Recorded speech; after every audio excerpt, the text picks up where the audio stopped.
आरोप करणं तर हा वेगळा विषय झाला।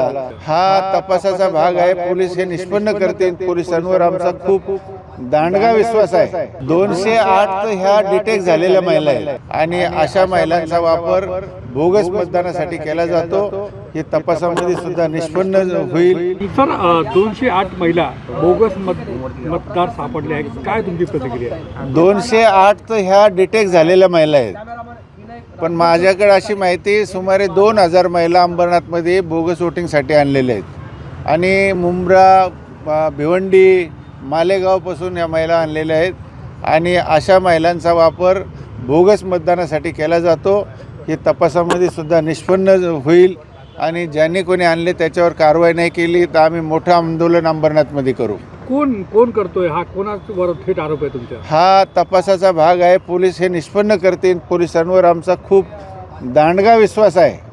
आमची माहिती अशी, आमचं मत असं आहे की पोलीस कधीही चुकीचे काही करत नाहीत आणि चुकीचं कुठल्याही प्रकारे चुकीचं असं कुठल्या माणसाला अडकवण्याचा प्रयत्न करत नाही।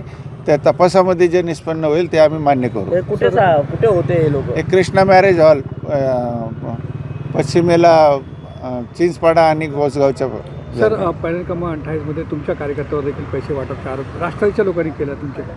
नाही, आरोप करणं वेगळी गोष्ट आहे। आता माझ्या खिशात समजा ₹1,00,000 आहेत तर मी काय वाटत सुटतो का?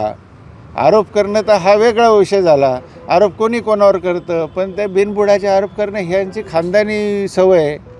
यांना ती लागलेली सवय काहीतरी बिनबुडाचे आरोप करायचे। पण तुम्ही डिटेक्ट करा, त्याच्यामध्ये तपास बघा। तर माझ्याकडे पैसे खिशात पैसे म्हणून का मी काय पैसे वाटत सुटलो का? काय मतदानाचा काय कौल आहे? मतदानाचा कौल माझ्यापेक्षा तुम्हाला जास्त माहिती आहे। भारतीय जनता पक्ष ह्यावेळेस नगरपालिकेमध्ये बघा त्यांचा झेंडा कसा आमचा फडकतो हे आता उद्याच समजेल आपल्याला। महाराष्ट्रातील सर्व बातम्यांचे विश्वासार्ह व्यासपीठ, सकाळच्या सर्व सोशल मीडिया प्लॅटफॉर्मला लाईक, फॉलो आणि सबस्क्राईब करा।